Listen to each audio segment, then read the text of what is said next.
Yo, welcome to Physics with Vinay. Hi, I'm Vinay Upal. I'm back with a one-shot series for JEE Mains 2025. आज के lecture में हम करने वाले हैं the chapter of waves, start to end, हमेशा की तरह theory, concepts, and lots of PYQs within the lecture itself in a very time-efficient manner. Please keep sharing my channel and my videos with other JEE aspirants that you know. अगर तुम्हारे juniors भी होंगे 2026 aspirants, तो please do share my videos. It will help me a lot. It will help my channel a lot. My channel is a very small channel, but if you share it with the people you know, it will help me in the long run. So let's get right to it. I hope you're as excited as I am to start this chapter and start and master this chapter by the end of the lecture. Let's go. Let's talk about the definition of a wave. What is a wave exactly? तो wave का definition बहुत ही simple है. It is just a transfer of information. That's it. So some information is getting transferred. What is that information? That will depend कि किस तरीके के wave के बारे में हम बात कर रहे हैं. तो सबसे पहले let's look at the case of a string wave. So let's say मेरे पास एक स्ट्रिंग है x एक्सिस के लॉन्ग, जैसे एक स्ट्रिंग है x एक्सिस के लॉन्ग, मैंने उसका एक एंड पकड़ के उसको ऐसे जर्क कर दिया. So there will be some pulse created. तो यहाँ पे लेट्स से कुछ पल्स क्रिएट हो गया, ठीक है. What happens is this pulse will keep travelling forward. थोड़े टाइम बाद ये जो शेप है वो आगे जाते जाएगा. So there is some information that is getting transferred from one particle to another of the string. String के एक पार्टिकल से दूसरे पार्टिकल तक कुछ तो इन्फॉर्मेशन ट्रांसफर हो रहा है, ठीक है. जो अपने को कैसे दिखेगा कि जैसे कि ये शेप ट्रैवल कर रहा है. Exactly what that information is, let's take a look. तो सपोज मेरे पास, इसको थोड़ा सा बड़ा बनाता हूं. ऐसा मेरे पास स्ट्रिंग है, ठीक है. ये एक्स एक्सिस है. Let's say this is my y axis. So t equal to 0 पे ऐसा मेरा स्ट्रिंग है. Alright.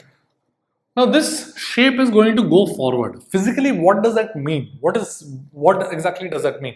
So what happens is कि जो string के particles है, सबसे पहले तो string के particles can only travel vertically, मतलब perpendicular to the string. ये assumption मान लो, but this is also थोड़ा सा observation या factual, ठीक है. ये जो string के particles है,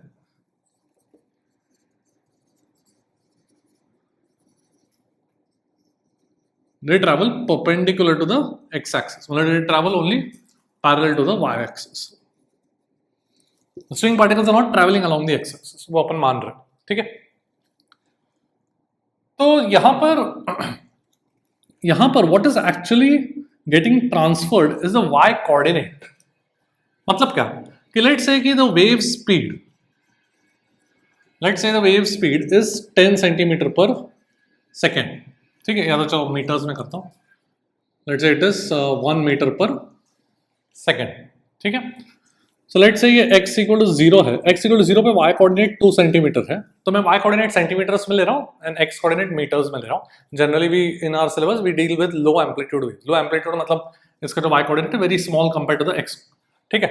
तो दिस इज जनरली स्मॉल, ये अपन मानेंगे. ऑलराइट. सो मैं ये 2 सेंटीमीटर मान रहा हूँ और इसको मैं मीटर्स में मान रहा हूँ. ऑलराइट. लेट्स से कि यहाँ पर x इक्वल टू 1 मीटर है, इसका y कोऑर्डिनेट 1 सेंटीमीटर है and similarly x equal to -1 पे भी -1 मीटर पे 1 सेंटीमीटर है, ठीक है. सो अगर मैं t इक्वल टू 1 सेकेंड पे बनाऊं तो वेव का speed is 1 metre per second, मतलब the wave has travelled 1 metre. अब व्हाट डज दैट मीन कि wave has travelled 1 metre in 1 second. What is that wave? It is the information and that information is the y coordinate. मतलब क्या कि जो ये information x equal to 0 पर था, इसका y coordinate, x equal to 0 वाले पार्टिकल का y coordinate कितना है? 2 सेंटीमीटर. अब that information is now possessed or that information has traveled in 1 second. It has traveled 1 meter. That information has traveled. कोई particle ने ट्रैवल नहीं किया x axis के लॉन्ग. क्या ट्रैवल किया? Information. That information is the y coordinate. The y coordinate of 2 centimeters has now traveled 1 meter. मतलब that y coordinate will now be possessed by the particle at x equal to 1. So x equal to 1 पर अब 2 centimetre का y coordinate होगा. जो x equal to -1 का है, see every y coordinate is traveling forward. That information is traveling forward. So x equal to -1 का जो information है that will travel where? It will travel in 1 second, it will travel 1 meter. मतलब वो x equal to 0 पे आ जाएगा. तो अब x equal to 0 पर 1 सेंटीमीटर का है, ठीक है. एंड जो x equal to 1 मीटर पे जो 1 सेंटीमीटर का y कोऑर्डिनेट है वो अभी आगे चला जाएगा, कहां पर जाएगा? x equal to 2 मीटर पर. x equal to 2 meter per. So the wave is going to look something like this. All right. So what has happened is that the information which is the y coordinate in the case of the string that has transferred forward. तो अपने को क्या दिखेगा कि जैसे कि shape आगे गए, ठीक है. अल्टीमेटली स्ट्रिंग के पार्टिकल्स बस ऊपर नीचे कर रहे हैं, बस उनका y कोऑर्डिनेट चेंज हो रहा है, बट अपने को लगा कि शेप हैज गॉन फॉरवर्ड, ठीक है. So this is the essence, this is basically what is a wave. बहुत ही सिंपल है. Is the information that keeps getting transferred. String के केस में कौन सा इंफॉर्मेशन है? y coordinate is the information, ठीक है.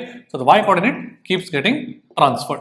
तो x इक्वल टू 0 पे जो था अब वो x इक्वल टू 1 पर आ गया, -1 पे जो था अब वो x इक्वल टू 0 पर आ गया, 1 पे जो था वो भी x इक्वल टू 2 पर आ गया, and so on and so forth. फिर next t equal to 2 second पे this again entire pattern will shift by 1 metre and so on. So this is what is called a wave. Okay. Alright, let's try and write the wave equation. Mathematically लिखते हैं. अच्छा, तो सबसे पहले तो ये जो string particles travel perpendicular to the y-axis, this is also called transverse wave. The motion, the oscillation, the motion is perpendicular to the propagation. Propagation of the wave is along the x-axis, but the particles are moving along the y-axis, मतलब perpendicular. So when they are perpendicular, particle motion and the wave propagation, we say it is a transverse wave. Okay. Alright, तो ये मेरा transverse wave हो गया. तो let me just write the equation. Mathematically इसको कैसे describe करेंगे? So mathematically I can say that let's say कि particle at x equal to 0 has, उसका जो y कोऑर्डिनेट है is some function of time, ठीक है. So for example, if that particle is performing SHM, it can be y equal to a sin omega t. ये कहां पर है? x equal to 0 वाला पार्टिकल पे, ठीक है. ओके. अब in time t the information travels how much? Let's say wave speed, wave velocity v बोलता हूं, ठीक है. तो इंफॉर्मेशन इन टाइम टी कितना ट्रेवल करेगा? vt, right. तो अगर मैं पूछूं कि t इक्वल टू 0 पे जो इंफॉर्मेशन x इक्वल टू 0 के पास है वो कोई जनरल टाइम t पे किस x के पास होगा? vt, क्योंकि जो t इक्वल टू 0 पे x इक्वल टू 0 के पास है वो टाइम t पे x equal to vt travel करेगा टाइम t में, correct, right. So I can say that if I look at some point which is x here, ठीक है. If I look at the information, the y coordinate at time t, वो origin से कहीं थोड़े time पहले आया होगा. How much time would this information have taken from the origin to arrive? कितना टाइम लगेगा यहां से आने में? The time taken would be x by v, correct. तो जो इंफॉर्मेशन टाइम t पर यहां पर है x के पास, वो ओरिजिन पे हुआ होगा पहले. कितने टाइम पहले? x by v. Time t पे कितना है? ओरिजिन पे कितना y कोऑर्डिनेट है? ये function whatever like this. तो time t minus x by v पे कितना होगा? बस यहाँ पे t की जगह t minus x by v substitute करना है. So at a general x, the y coordinate is going to be f of t minus x by v. So what we do is the function at t के जगह पर t minus x by v से replace कर देते हैं, ठीक है. बहुत ही सिंपल है. x कोऑर्डिनेट पे जो y कोऑर्डिनेट है, जो कोई जनरल x पे जो y कोऑर्डिनेट है at time t, when our clock reads t, you measure the y coordinate, but you know that has come from the origin. That information was at the origin some time ago. How much time ago? x by v time ago. तो यहाँ पर जब time t पे पहुंचता है यहाँ पर, तो x इक्वल टू 0 पे कब शुरू किया होगा? t minus x by v पे शुरू किया होगा इन्फॉर्मेशन. सो जो इन्फॉर्मेशन ओरिजिन पे t minus x by v पर है वो इन्फॉर्मेशन अभी x पर आ जाएगा at time t. This is at time t. So conclusion is that any function of this form is called a wave. This is actually what we are doing is actually called a traveling wave. ठीक है, तो even if this seems maybe a little complicated, just remember as a fact for the exam कि कोई भी function of this form t minus x by v is a traveling wave. So for example यहाँ पर जो है मेरे पास at x at time t, the y coordinate of the string of the particle at x at time t would be t की जगह मैं क्या रख दूं, बस all you have to do is substitute t की जगह t minus x by v, तो omega t minus omega x by v. Is this a wave, a traveling wave? Yes, it is a traveling wave. You can have any function. For example, you can have y is equal to a into e raised to t minus x by v. Some, let's say, omega into t minus x by v. Is this a traveling wave? Yes, as long as तुम्हारे पास t and x are in this form, they're together in this form t minus x by v, it is a traveling wave. ठीक है, देख लो. So any function of this form t minus x by v is a traveling wave. So for example, मैंने already एक example बताया a into e raised to omega t minus x by v, right? But suppose मैंने ऐसा दे दिया kx ऐसा k times x minus vt. What about this? Is this a traveling wave? Yes, because I can just take k. I can take v common, minus v common ले लेता हूँ, तो मेरे पास आ जाएगा minus v k into t minus x by v. देखो सही लिख रहा हूँ. सो ये तो कॉन्स्टेंट्स है. As soon as you see this term t minus x by v अंदर है, मतलब yes this is a travelling wave. ठीक है, अगर मेरे पास ऐसा है y equal to x into e raise to minus k into x minus v t, this is not a travelling wave because एक एक्स अकेला बचा हुआ है. अगर x and t are present, they have to be together in this form, तो ही वो traveling wave. Okay, so basically we can even say any function of x minus vt, because we already saw x minus vt को मैं इस तरीके से लिख सकता हूँ by taking this minus v common. ठीक है, तो even if you have any function of x minus vt, if you look at this term together or this, they're both traveling wave. ठीक है, what about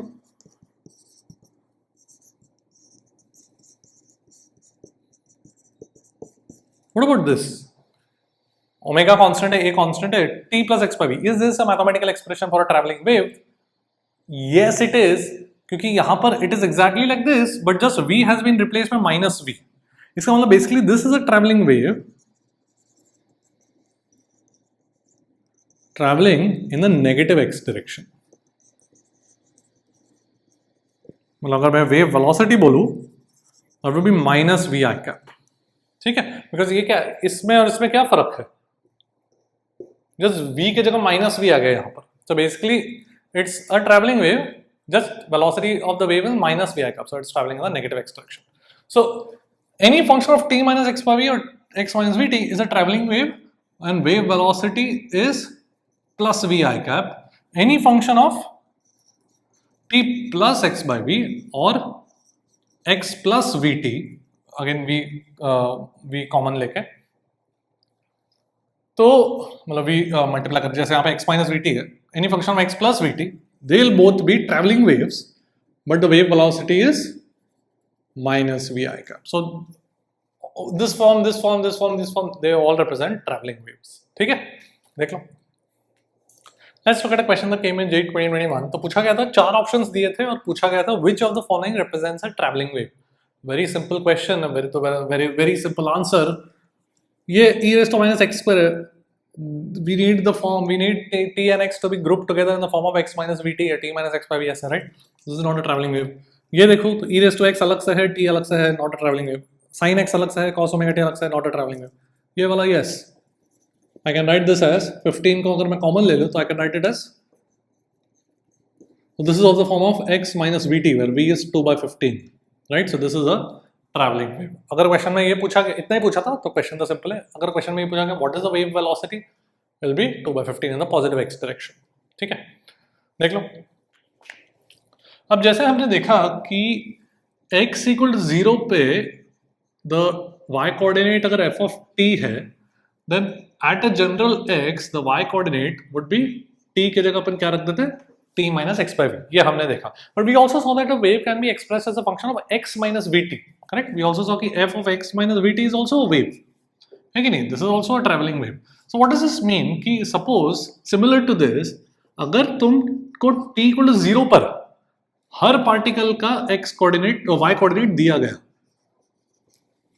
so t equal to 0 पर graph of the string y versus x तुमको कुछ पता है, मतलब y as a function of x पता चल गया, then at some general time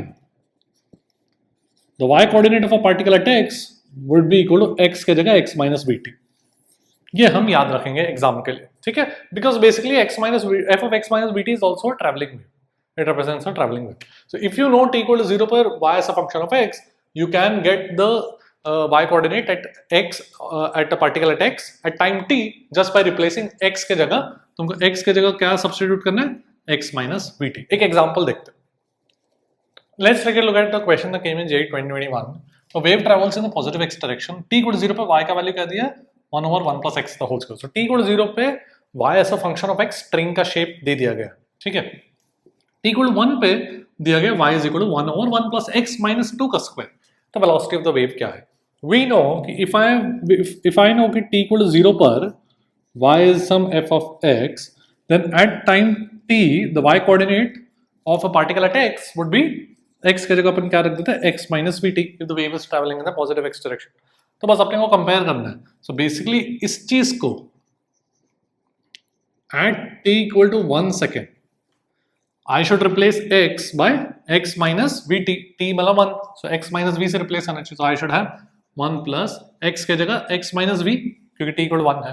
compare करो, अभी दोनों इक्वल होना चाहिए ना, मतलब v का वैल्यू 2 मीटर पर, सब SI यूनिट्स में, ठीक है? सिंपल, एकदम सिंपल. ऑलराइट, देख लो.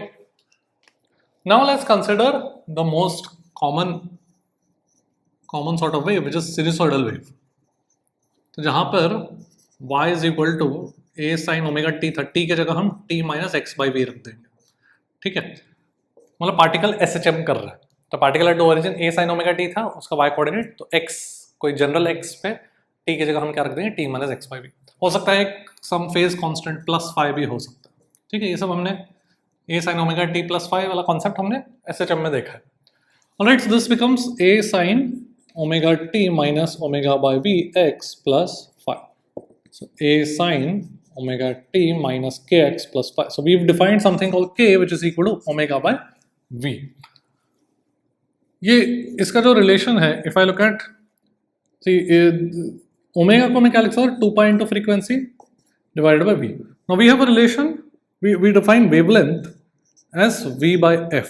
What is wavelength? Wavelength is basically the distance traveled by the wave in one oscillation. तो particles क्या कर रहे हैं, string के particles are now performing SHM in the y direction, ठीक है? And that information is getting transferred. तो जब तक एक पार्टिकल एक ऑसिलेशन करता है तब तक वो वेव कितना ट्रैवल करता है, दैट इज कॉल्ड वेवलेंथ. तो वन ऑसिलेशन मतलब वन टाइम पीरियड कितना है, 1 बाय फ्रीक्वेंसी. तो the distance travelled by v into time period in one oscillation, that will be v by f, ठीक है? So lambda is called the wavelength. Alright, so यहाँ पे मैं इसको लिख सकता हूँ 2 pi by wavelength. So k is equal to 2 pi by wavelength. 1 bye wavelength को वेव नंबर बोलते हैं, ये सब जस्ट टर्मिनोलॉजी से. And k equal to 2 pi by lambda को एंगुलर वेव नंबर बोलते हैं, जस्ट बिकॉज वहाँ पे 2 पाई है. तो ये सब जस्ट नाम है जो अपने को पता होना चाहिए, ठीक है? Alright, omega is angular frequency of oscillation of the particles, v is the wave velocity, k is angular wave number, lambda is wavelength, 1 by lambda is wave number, ठीक है? Suppose I want to find the particle का velocity at some time t. तो particle का velocity कैसे, मुझे y in terms of t पता है, correct? I know y is a function of t. So how do I get velocity? I just differentiate. So particle का velocity, let me write it as velocity of particle. That will be dy by dt. So particle का x coordinate तो change नहीं हो रहा because we know it only travels in the parallel to the y axis. So I can actually say कि we keep x as constant. ठीक है? तो ये कितना बन जाएगा, x को constant treat करें, इसको जो differentiate करना तो ये बन जाएगा omega A cos of omega t minus k x plus 5। ठीक है, अगर एक्सेलरेशन चाहिए तो इसको फिर से डिफरेंशिएट कर सकता है, या फिर वी नो एसएचएम कर रहा है तो एक्सेलरेशन तो मैं डायरेक्टली लिख सकता हूँ minus omega square into the y coordinate of the particle, minus omega square into this आ जाएगा। ठीक है, वो मतलब डिफरेंशिएट करके चेक करो, या तो अपने को एसएचएम से ऑलरेडी पता है। ऑलराइट, तो ये स्ट्रिंग का कुछ शेप कुछ ऐसे दिखेगा, साइन फंक्शन है ना, तो ऐसा कुछ दिखेगा स्ट्रिंग का shape. Suppose I want to find the slope निकालना है मुझे किसी पॉइंट पर, तो स्लोप कैसे निकालो? स्लोप क्या होता है? D by d x. So at a given instant, मतलब मैंने टाइम को फिक्स कर दिया, at a given instant I want to find the slope, this will give me the slope at some x. तो d by d x कैसे करूं? इसको differentiate करता हूं, इस चीज को डिफरेंशिएट करता हूं विद रिस्पेक्ट टू एक्स, तो यह बन जाएगा माइनस के ए साइन की जगह कॉस आ जाएगा omega t minus k x plus 5। ठीक है, there is a relation between the slope and the velocity of the particle, because दोनों केस में a cos omega t minus k x plus 5। देखो, so can I say velocity of the particle is equal to minus k, यहाँ पे omega है ना, so a cos omega t minus k x plus 5, can I write it as velocity of particle divided by omega, और other let me write it a cos omega t minus k x plus 5 is slope divided by minus k. ठीक है, तो ये बन जाएगा omega into slope by minus k. समझा क्या किया मैंने? ये जो टर्म है a cos omega t minus k x plus 5, उसको मैंने slope divide by minus k लिख दिया। And what is omega by k? Omega by k is v, तो velocity of particle is equal to minus v into slope. ठीक है, v क्या है? Wave velocity. अगर वेव नेगेटिव एक्स डायरेक्शन में जा रहा है तो v की जगह माइनस v रखना पड़ेगा अपने को। ठीक है, अभी हमने अज्यूम किया पॉजिटिव एक्स डायरेक्शन। ऑलराइट, तो इसका यूज क्या है इस रिलेशन का, कि कभी तुमको ऐसा दे दिया गया कि ये ग्राफ दे दिया गया at some time, at some instant the wave is travelling in the positive x direction. Suppose I ask you इस पार्टिकल का वेलोसिटी कौन से डायरेक्शन में, ऊपर है कि नीचे? तो सोचने की जरूरत नहीं है, ये फॉर्मूला है मेरे पास। यहाँ पर स्लोप क्या है? पॉजिटिव है, राइट? तो वेलोसिटी ऑफ पार्टिकल क्या हो जाएगा? नेगेटिव। पार्टिकल नेगेटिव वेलोसिटी मतलब नेगेटिव वाई डायरेक्शन, तो this particle is going down at this instant. Simple. अगर इस पार्टिकल का मैं चेक करूं, उसका स्लोप, वहां पे स्लोप क्या है? Negative. Slope negative, negative negative positive, तो velocity of particle at that point is positive, और this particle is going up, इस तरीके से। ठीक है, ऑलराइट, देख लो पूरा। Let's look at a question that came in JEE 2024. A progressive wave is given by this equation. Progressive मतलब ट्रैवलिंग वेव। ठीक है, तो फ्रीक्वेंसी पूछा गया है, बहुत ही सिंपल है। All we have to do is compare it to a sin omega t minus k x plus 5। तो a मतलब यहाँ पे 2 है, अब यहाँ पे cos दिया हुआ है, तो I can just see I know यहाँ पर मेरे पास cos है, तो इसको मैं 2 पाई इंटू 330 इंटू 2 पाई लिख सकता हूँ minus 2 pi x, but cos theta को I can just write it as sine of theta plus pi bye 2, तो फेज कांस्टेंट पाई बाय 2 है। तो cos फंक्शन देख के डरना नहीं है, cos साइन कुछ भी चलता है, अंदर it is going to be omega t minus k x plus 5। So omega का value is 330 into 2 pi, so frequency is going to be 330 hertz, so my answer is going to be 1। देख लो। Let's look at a question that came in JEE 2023. Y is equal to 5 sin 60 plus 0.003x. ये equation of the wave दिया गया है, x is in centimeters, t is in seconds, wave का speed पूछा गया metre per second. ठीक है, so यहाँ पर I can just compare it to a sin omega t plus k x, right? यहाँ पे अपन जनरली क्या माइनस के एक्स लिखते हैं, बट प्लस आ जाएगा बीच में, मतलब it is basically a wave that is travelling in the negative x direction, we know that. So speed कितना होता है? Speed of the wave is omega by k, correct? तो ये ओमेगा बाय के। अब बस अपने को थोड़ा यूनिट्स का ध्यान देना है। सी ये जो पूरा टर्म जो है k x has to be unitless, क्योंकि साइन के अंदर यूनिटलेस एंड यूनिटलेस होना चाहिए। साइन के अंदर sine of 1 metre doesn't make sense, ठीक है? Sine of 1 second doesn't make sense. Sine has to be of some number which has no units. Okay, so k x has to be unitless, मतलब k का unit is 1 by length, right? तो ये जो x centimetre में है, तो k का value is 0.003 centimetre inverse 1 by length, correct? But अपने को क्या कन्वर्ट करना पड़ेगा? मीटर में कन्वर्ट करना पड़ेगा। ठीक है, so this will be 0.003 1 centimetre is 10⁻⁻² metres, ठीक है। सो ये बन जाएगा, इट्स लाइक 1 बाय सेंटीमीटर है ना, तो सेंटीमीटर को 10⁻² मीटर लिख के मतलब 10⁻² ऐसे आ जाएगा, ठीक है। तो ये मेरा बन जाएगा 0.3 मीटर पर मीटर, ऑलराइट। एंड ओमेगा का वैल्यू ये तो सेकेंड्स में है, तो omega is fine, omega would be 6 radian per second, ठीक है। हो गया, तो अपन क्या करेंगे 6/0.3, तो 60/3 which is 20 metre per second, okay. तो इस तरीके से अपने को थोड़ा सा केयरफुली वो यूनिट्स का ध्यान रखना है, देख लो। Let's look at a question that came in J 2022. The distance between two consecutive points with phase difference 60 degrees in a wave of frequency 500 Hz is 6 meters. तो सेंटेंस को केयरफुली पढ़ते हैं। तो बोला गया कि स्पीड ऑफ द वेव पूछा गया, तो बोला गया the distance between two consecutive points with a phase difference of 60 degree. तो मैंने right y is equal to a sin omega t minus kx plus phi, तो ये जो है ये एंटायर चीज इज माय फेज, ठीक है। तो फेज डिफरेंट जब बोला गया distance between two consecutive points with a phase difference, मतलब it's understood that we are talking at the same instant पे we are checking two different points और उनका फेज डिफरेंस चेक कर रहे हैं। तो टाइम कांस्टेंट है, फाई कांस्टेंट है, तो phase difference would simply be due to the difference in x k delta x लिख सकता हूं, करेक्ट। मैग्नीट्यूड की बात कर रहे हैं। So phase difference is 60 degree, मतलब π/3। k को क्या लिख सकता हूं मैं, क्या पूछा क्या गया, स्पीड पूछा गया ना, okay. So k into delta x is 6 metre, तो यहाँ से k का वैल्यू आ गया, k इज π/18, ठीक है, पर मीटर, मीटर्स है ना ये, ऑलराइट। अब मुझे चाहिए क्या, I want the speed of the wave. Frequency कितना दिया, 500 हर्ट्ज, तो ओमेगा का वैल्यू कितना हो जाएगा, 2 pi into 500, 2 pi into frequency which is 1000 pi radian per second, correct. And therefore speed का फॉर्मूला मेरे पास, speed of the wave is omega by k, I know that. So बस करना है, so 1000 pi divide by π/18 metre per second, ऐसा units, तो ये बन जाएगा 18,000 मीटर पर सेकेंड। और पूछा गया किलोमीटर पर सेकेंड, तो वो 18 kilometre per second, okay.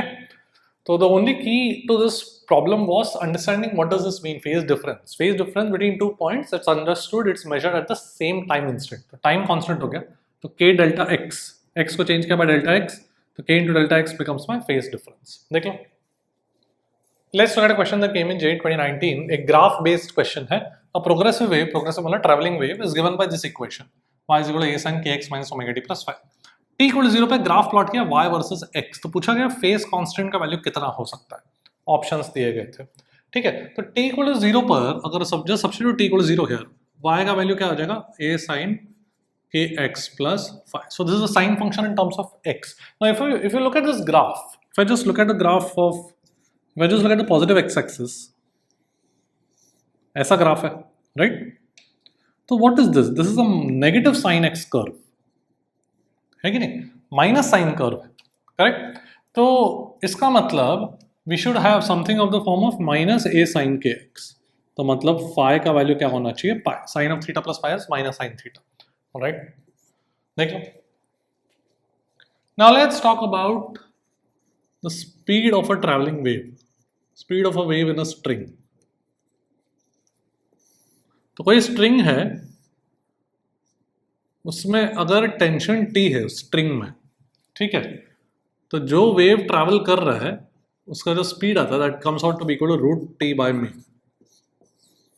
where mu is the mass of the string per unit length। तो ये हम लोग याद रखेंगे,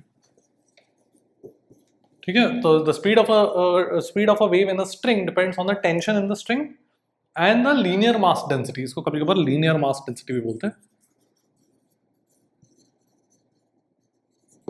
the mass per unit length, ठीक है। देख लो, let's look at a question that came in J 2020. Wave travels in a taut steel wire with speed v when tension is 2.06 into 10 power 4 Newton. When the tension is T, change कर दिया तो speed v/2 बन जाता है, find the new tension, ठीक है। और options दिए थे, तो सिंपल फॉर्मूला बेस्ड क्वेश्चन है, v equal to root T by mu, तो T is equal to mu v square. तो अब टेंशन जो है, अब वेलोसिटी जो है वो उसको हाफ कर दिया, तो new tension will be 1/4 of the old tension because v square के प्रोपोर्शनल है, right? So the new tension would B 1/4, 2.06 into 10⁴ divide by 4, तो ये बन जाएगा 4 5s are 15 into 10⁻³ न्यूटन, ठीक है? देख लो, let's look at a question that came in JEE 2019. तो मेरे पास एक कार है, when the car is at rest, तो wave speed in this light string connected to a ball, तो बॉल प्रोड्यूसेस द टेंशन, तो यहाँ पे कोई टेंशन होगा बॉल के मास के कारण, ठीक है?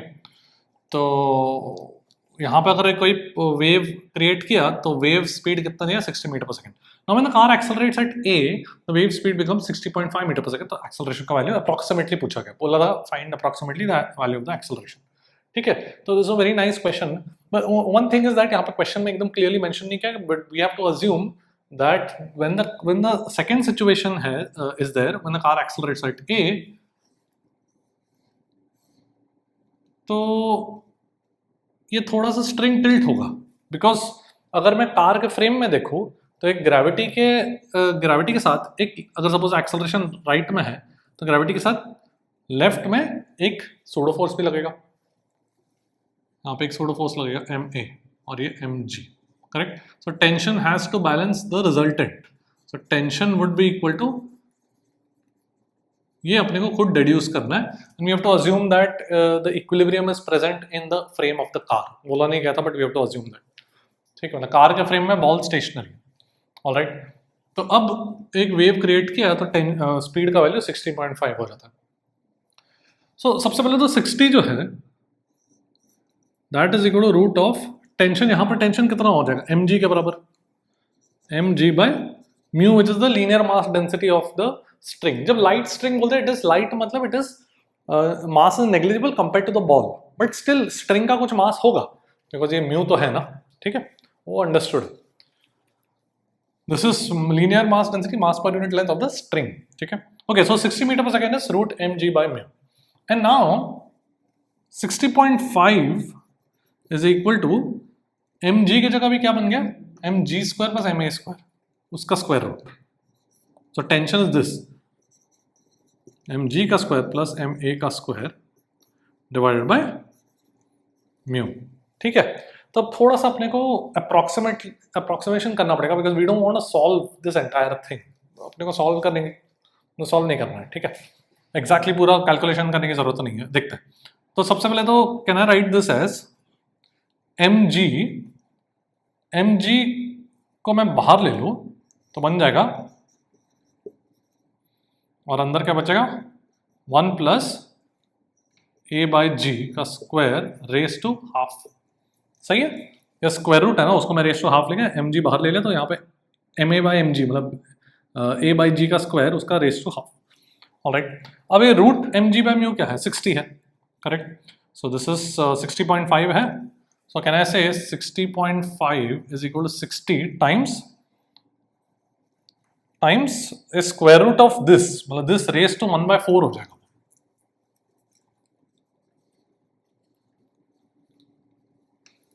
ठीक है? Square root of this half, मतलब यहाँ पे भी स्क्वायर रूट है, फिर से स्क्वायर रूट, तो 1 raised to 1/4. ओके, तो 60.5 is equal to 60. अब मैं बाइनोमियल अप्रोक्सीमेशन कर सकता हूँ बिकॉज डिफरेंस बहुत छोटा है ना इन दोनों का, तो acceleration must be very small compare to g. तो I can use my binomial approximation. Remember 1 plus x raise to n is 1 plus nx if x is very small. तो ये बन जाएगा 1 plus a square by 4g square, ठीक है? Alright, तो देखो क्या बन जाएगा मेरे पास, 60 इज इक्वल टू 60, तो ये बचेगा 0.5 इज इक्वल टू 60 मल्टीप्लाई करो तो 15 a square by g square. तो a square by g square is equal to 5 by 150 मतलब 1/30. तो a बाय g वुड बी इक्वल टू 1/√30. क्लोजेस्ट पूछा गया, closest √30. 5 square is 25, 6 square is 36. So a by g must be somewhere between 1/5 and 1/6. So closest. Okay, this was a very good level question honestly. ऐसा question advance में भी पूछा जा सकता है. I hope you understood it. Let's talk about interference of waves.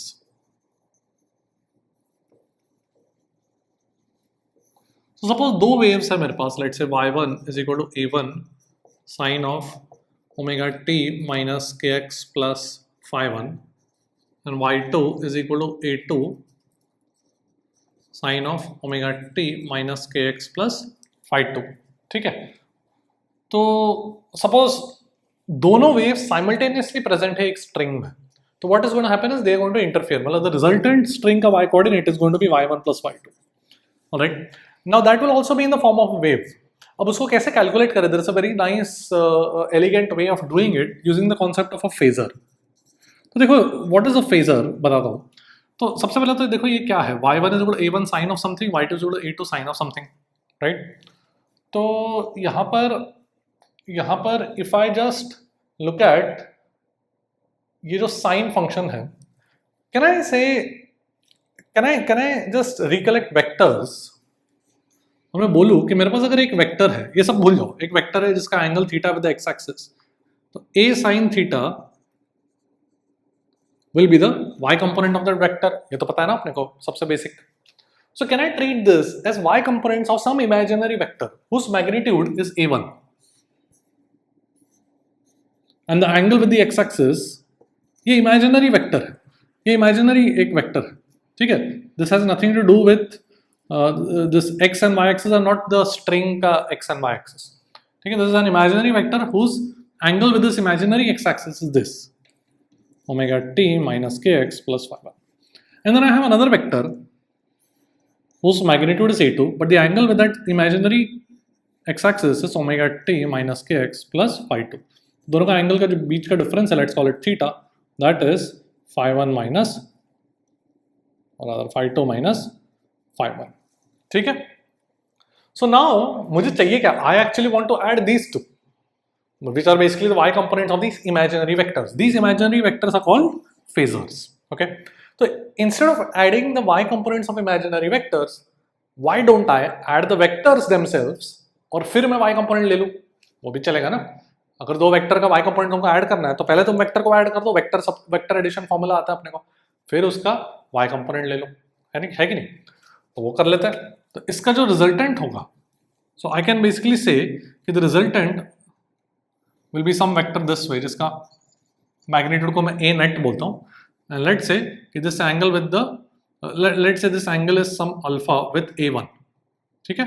So with the x axis, this imaginary x axis कितना हो जाएगा? omega t minus kx plus phi 1 plus alpha with a1 angle let's say alpha. ठीक है. अब मेरे पास अगर दो vector है a1 a2 और उनका रिजल्टेंट कुछ a net है, तो a नेट का फॉर्मूला क्या है? दोनों का बीच का एंगल थीटा है, तो अपना स्टैंडर्ड वेक्टर फॉर्मूला है, vector addition, a1 square plus a2 square plus 2a1 a2 cos theta. ये तो आता ही है ना अपने को, ठीक है. एंड tan अल्फा वाला फॉर्मूला क्या होता है? b sin theta over a plus b cos theta. Vectors में एक जमाने में पढ़ा है, तो ये बन जाएगा b मतलब a2 sin theta divide by a1 plus a2 cos theta. ये तो वेक्टर्स है. Okay, so basically you have your resultant y as a net into sine of omega t minus kx plus phi 1 plus alpha, where alpha is given by this and a net is given by this. So again you have a wave. दिख रहा है? You again have a wave. Finally मैंने क्या किया? इस a net का y component ले लिया, which is sine of this angle. So again this is of the same form of a wave. So two waves will interfere and produce another wave whose amplitude is given by this formula and whose phase is given by this, where alpha is given by this. ठीक है. तो ये अपने को थोड़ा सा याद रखना है. देख लो. Let's look at a question from J 2023. Two waves have equal amplitudes 8 centimeters. The resultant amplitude interfere करता है. The resultant amplitude is also 8 centimeter. Phase difference between the waves is what? So हमने देखा ना कि ये A1 ये A2 ऐसे दो एम्पलीट्यूड्स है, दो वेक्टर, दो फेजर्स है, उनके बीच का जो डिफरेंस, जो बीच का जो एंगल है, उसी को अपन फेज डिफरेंस बोलते हैं. This was phi 2 minus phi 1. Okay. तो अपने पास थीटा का वैल्यू पूछा गया, रिजल्टेंट एम्पलीट्यूड भी दिया हुआ है कितना, 8 सेंटीमीटर. तो फॉर्मूला अपना क्या है? Net amplitude is equal to a1 square plus a2 square plus 2a1 a2 cos theta. Theta is the phase difference. हो गया. तो 8 स्क्वायर कर दो, 8 स्क्वायर कैंसिल हो जाएगा. 8 square plus 2 into 8 square cos theta is 0. तो cos थीटा का value देखो क्या आ जाएगा, माइनस हाफ. तो थीटा का वैल्यू कितना, 120 degree. That's our answer. Okay, देख लो. Let's look at a question that came in J 2022. y1 is equal to 5 sin 2 pi x minus vt centimeters दिया हुआ है, ये सेकंड वेव, तो two waves are travelling in the same string and resultant amplitude पूछा गया है। तो क्या करेंगे अपन, ये जो y2 है उसको मैं क्या लिख सकता हूँ, 3 sin 2 pi into x minus vt, और 2 pi into 1.5 will become 3 pi, correct. तो दोनों वेव्स का फेज डिफरेंस कितना है, 3 pi। So resultant amplitude formula a square plus b square plus 2ab cos of 3 pi। cos of 3 pi कितना होता है, -1, तो ये बन जाएगा 2 सेंटीमीटर्स। ठीक है, देखो, let's look at a nice question that came in J 2020. Three waves, each of intensity I naught, superpose with each other, and phase angles तीनों का दिया हुआ 0, π/4 and -π/4, and resultant intensity पूछा गया। तो यहाँ पे intensity की बात कर रहे हैं। So intensity we have to understand is proportional to the amplitude का squared। ठीक है, we are going to remember this as a fact कि intensity of a wave is always proportional to the amplitude का square। Alright, ये आगे जाके sound waves में भी it will hold true, electromagnetic waves में, wave optics वगैरह में भी it will hold true कि intensity is always proportional to the amplitude का square। ऑलराइट, तो फेज एंगल्स दिया हुआ है, तो रिजल्टेंट इंटेंसिटी पूछा गया है। ठीक है, तो यहाँ पे फर्स्ट ऑफ ऑल ये क्वेश्चन थोड़ा सा अलग है बिकॉज वी हैव 3 वेव्स जिसको अपन को ऐड करना है। So when you have more than 2 waves it's best to use our phasor diagram. तो फेजर्स में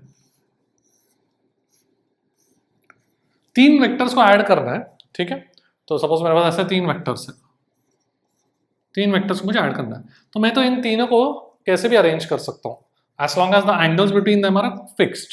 इन तीनों को मैं ऐसे भी बना सकता हूँ, करेक्ट, रिजल्टेंट मैग्नीट्यूड तो सेम ही रहेगा, है कि नहीं। तो what I will do is I will arrange, you can also think of it कि I can arrange my x y axis anyway. So I will arrange my x axis so that it is along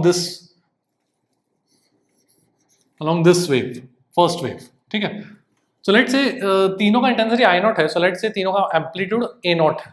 ठीक है, the second wave is π/4। First wave के comparison में second wave का phase angle π/4 है, तो ये π/4, I am drawing phasors. And तीसरे wave का एंगल -π/4 है compare to the first wave, तो -π/4 है मतलब इन द क्लॉकवाइज सेंस। तीनों का एम्पलीट्यूड ए नॉट है। ठीक है, ऑलराइट, तो सबसे पहले अभी 3 वेक्टर्स को ऐड करना है, तो easiest way would be to add this and this. ऊपर नीचे वाले रिजल्टेंट, ऊपर नीचे का रिजल्टेंट कितना हो जाएगा, ए नॉट एंगल 90 डिग्री है, तो ए नॉट √2 हो जाएगा, एंड बचा बीच वाला, तो रिजल्टेंट कितना हो जाएगा, resultant amplitude A net would be इन दोनों का addition, A naught into 1 plus √2। ठीक है, अब intensity I naught is proportional to A naught squared. So net intensity would be equal to A naught का square which is I naught into 1 plus √2 का square। square कर दिया इसको, and A naught square का proportional I naught। ठीक है, अब मेरे को थोड़ा सा बस approximately compare करना, तो ये कितना बन जाएगा, I naught into 1 plus √2 is 1.4 approximately, तो ये बन जाएगा I naught into 2.4 का square। ठीक है, so approximately 5.76 आएगा ना, 2.4 का square। ठीक है, तो इस तरीके से करना है। So the things that we learned here, one is the intensity is proportional to square of amplitude. When you are adding more than 2 waves, best to draw the phasor diagram. Phase angle दिया जाएगा, उस हिसाब से draw करो, amplitudes को add करो vectorially, and then उसको फिर से स्क्वायर कर दो to get back intensity. Okay, देख लो। Now let's come to very important standing waves. So standing waves में क्या होता है, let me give you an example कि सपोज मेरे पास यहाँ पर एक वॉल है, ठीक है, एक फिक्स सरफेस है, स्ट्रिंग है, स्ट्रिंग में अभी एक वेव ट्रैवल कर रहा है, let's say in the negative x direction, let's say this is x = 0। So let me say कि इसका जो वेव है, let me call it y1 is equal to a sin ω_t plus kx क्यों, because it's travelling in the negative x direction. ठीक है, alright, plus five भी हो सकता है यहाँ पर, but I am just taking an example, 5 को 0 मान लिया मैंने। Okay, now what is going to happen, there is going to be a reflected wave here। so as you have an incident wave, there is going to be a reflected wave also। ठीक है, and ultimately the string will be in a superposition of the incident and the reflected wave। तो reflected wave को मैं कैसे लिख सकता हूँ, let's say this is incident wave, ये reflected wave जो होगा, सबसे पहले तो that is travelling in the positive x direction, so it should have the form of omega t minus k x, but there will be a phase change of पाई.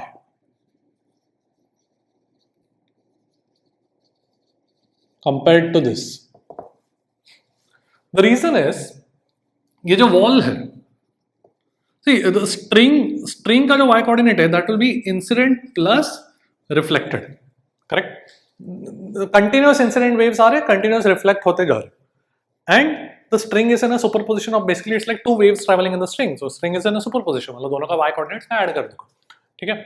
अब जो ये x equal to 0 वाला point है, that must always have y coordinate as 0 because the string is attached there, the string is attached to the wall there, वहां से टूट के नहीं जा सकता है, सो वहां पे y कोऑर्डिनेट हमेशा क्या होना चाहिए, 0. So at x equal to 0 the string का y coordinate must always be 0, and therefore we needed this pi because then I can write this as minus a sin omega t minus kx, and therefore x equal to 0 पे I will have a sin omega t x equal to 0, और यहां पर I will have minus a sine omega t which we get as 0, which is what we want. इसलिए मुझे यहां पर एक phase change of पाई करना पड़ा मतलब physically that is what happens, so that the resultant displacement और resultant y coordinate at x equal to 0 is always 0. ठीक है, अगर ये पाई नहीं होता तो फिर ये 0 नहीं वैल्यू आता, so that would not make sense because the string cannot break here, the string is attached to the wall. Okay, so conclusion is when a incident wave gets reflected from a wall, there occurs a phase change of pi. Phase change मतलब यहाँ पर x equal to 0 पर the phase is the entire angle, phase is how much, omega t, and reflected wave का phase at x equal to 0 is omega t plus pi, correct? So at x equal to 0 the phase has gone from omega t to omega t plus pi, so we say कि जब an incident wave gets reflected from a wall, there occurs a phase change of pi. ठीक है, alright. So anyway, in conclusion, ये मेरा incident wave होगा और ये मेरा reflected wave होगा. अब let's calculate what will be the string किस तरीके से दिखेगा, string का y coordinate. तो मुझे इन दोनों को add करना पड़ेगा. So let me just do that. So standing wave को अपन we will try to find the y coordinate of the string in a standing wave. मतलब क्या करेंगे अपन, मेरे पास एक incident wave है ऐसे a sin omega t plus kx, reflected wave is minus a sin omega t minus kx, we saw that. Now let's add. तो string का जो y coordinate होगा, इन दोनों को add करूंगा तो sin a minus sin b is 2a sin of a minus b by 2, मतलब ये बन जाएगा sin kx cos of a plus b by 2, so मतलब cos omega t, ये बन जाएगा. Alright, this is not a traveling wave because traveling wave में क्या फॉर्म होना चाहिए, omega t minus kx, omega t plus kx. यहाँ पर kx अलग है, omega t अलग है, so this is what we call as a standing wave. ठीक है, in general ये मैंने एक पर्टिकुलर एग्जांपल लिया जहाँ पर इस पॉइंट को मैंने x equal to 0 माना है, इंसिडेंट वेव इस तरीके से माना है, बट हो सकता है इंसिडेंट वेव में कुछ और हो, प्लस पाई सम फेज एंगल हो, this may not be x equal to 0. In general any form of this sin kx sin omega t, cos kx cos omega t, or whatever, basically in general just sin kx plus some delta sin of omega t plus some phi, all of these are standing waves. मतलब कुछ भी हो सकता है, sin sin cos cos cos sin sin cos, कोई दूसरा angle भी अंदर हो सकता है. Alright, the whole point is that kx and omega t are separated. kx एक ट्रिग्नोमेट्रिक टर्म में है, ओमेगा टी दूसरा. The trigonometric terms have to be sin और cos. ठीक है, and it's a product. That is what is a standing wave. ठीक है, so this is not a travelling wave, this is not of the form of omega t minus kx, omega t plus kx. दोनों में addition subtraction नहीं, it's in two different sin cos function and they are multiplying. So physically travelling wave क्या था कि अपने को पता है कि वो शेप आगे जाता. अब स्टैंडिंग वेव में शेप आगे नहीं जाता, एग्जैक्टली कैसा दिखता है स्टैंडिंग वेव वो अपन देखते हैं. So we'll just analyse this particular example, but just remember that any form is a standing wave. देख लो, let's look at the y coordinate of a string. उसका शेप देखते हैं. तो t इक्वल टू 0 पर y coordinate of the string क्या है, 2a sin kx, correct. तो वो कैसा दिखने वाला है, साइन कर्व की तरह ऐसा दिखेगा, right. Now if you notice this string का जो y कोऑर्डिनेट है it is always 0 when kx is equal to n pi. Independent of time, sin kx is always 0 when kx is equal to n pi. So x का value कितना आ जाएगा n pi by k. अगर मैं k को 2 pi by lambda लिखूं तो ये बन जाएगा n lambda by 2. ठीक है. So basically these points are called nodes. Nodes मतलब उनका y coordinate is always 0. So जैसे कि x equal to 1 n equal to 1 रखो तो x का वैल्यू कितना आ जाएगा lambda by 2. ये lambda 3 lambda by 2 and so on. So these are all nodes. ठीक है. अच्छा t equal to 0 पे ऐसा दिख रहा है curve. t equal to pi by 2 omega पे कैसा दिखेगा? pi by 2 ओमेगा पे cos ओमेगा t 0 मतलब स्ट्रिंग का y कोऑर्डिनेट 0. पूरा ही स्ट्रिंग फ्लैट हो जाएगा. t equal to pi by omega पे cos ओमेगा t कितना बन जाएगा? -1. तो y कोऑर्डिनेट कितना हो जाएगा? -2a sin kx. तो अभी नेगेटिव साइन कर्व तो मतलब कैसा दिखेगा? ऐसे दिखेगा. Again this is lambda by 2, this is lambda, this is 3 lambda by 2 and so on. ठीक है. t equal to 3 pi by 2 lambda, 3 pi by 2 omega. y coordinate of string कितना? 0. cos 3 pi by 2 is 0. तो फिर से string क्या बन जाएगा? Flat बन जाएगा. And finally t equal to 2 pi by omega पे. 2 पाई बाय ओमेगा पे this entire is one oscillation of the particle. So 2 pi by omega per cos omega t again becomes 1 and we return back to what was the shape at t equal to 0. So what is happening? Shape, if you look at this portion was a flat हो रहा है and फिर नीचे जा रहा है, फिर वापस flat हो रहा है और फिर वापस ऊपर. So it's just the shape is not traveling forward, it's just changing there. That's why it's called a standing wave. There is no transfer of information. ठीक है. On paper, we draw standing wave as ऐसे.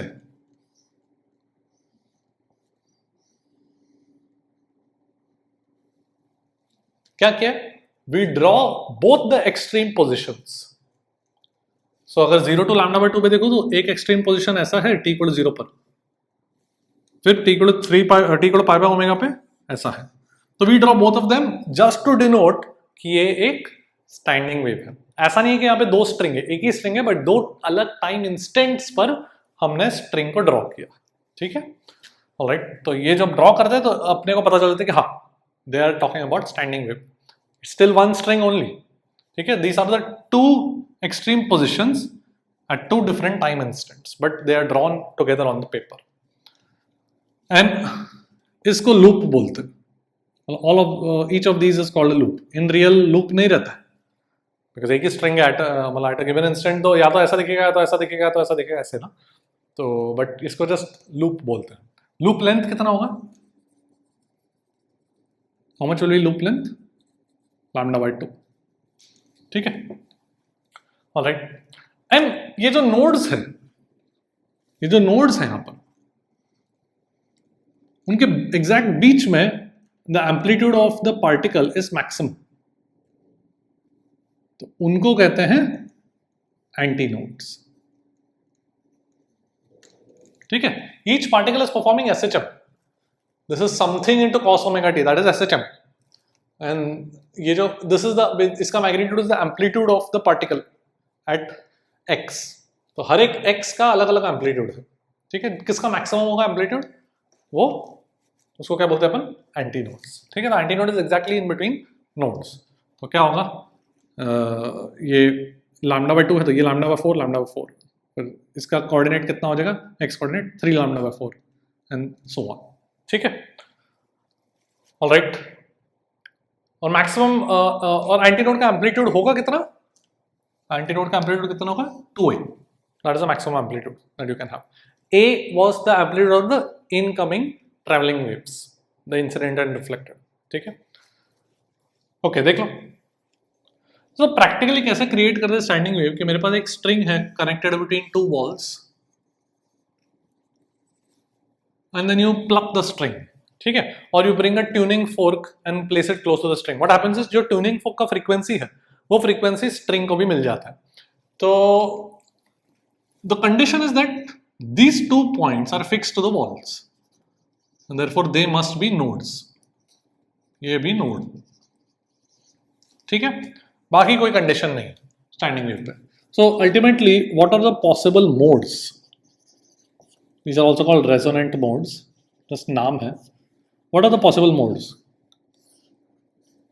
कि एक node इधर और एक anti node, दो एक एक नोड इधर और एक एंटी नोड बीच में। Remember we are drawing both the time instants, जब स्ट्रिंग ऊपर है एंड जब स्ट्रिंग नीचे है, ठीक है। तो ये एक तरीका हो गया। फिर ऐसा भी हो सकता है कि मेरे पास यहाँ पर नोड है, यहाँ पे नोड है और एक और नोड हो गया, ये ऐसा भी हो सकता है। Ultimately the only condition is that the end points must be nodes, ठीक है। सो इसमें कितने लूप है? वन लूप है। वी से this n equal to 1, n is the number of loops. कितने लूप है? 2 loops, n equal to 2, n equal to 3 and so on, ठीक है। In general, if I have n loops, अगर n loops है तो इसका length कितना हो जाएगा?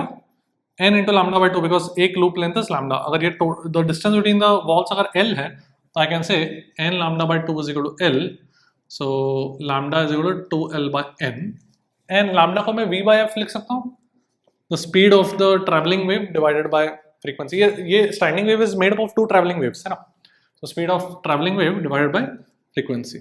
so frequency का वैल्यू कितना आ जाएगा? nv by 2l, where v was root t by mu, भूलना मत, speed of the wave। so these are the possible frequency of the standing waves, ठीक है। so अगर वो external tuning fork का frequency इसमें से कोई हुआ, then you will have standing wave set up in the string। n equal to 1 is called the fundamental mode, that is the smallest frequency that you can have which can produce a standing wave, is called fundamental mode। n equal to 2 is called the first overtone, n equal to 3 is called second overtone and so on, ठीक है। n equal to 2 is also called the second harmonic because जैसे n equal to 1 का frequency कितना है? v by 2l, n को 1 रख दिया तो। n equal to 2 का frequency कितना है? v by l, n को 2 रख दिया तो।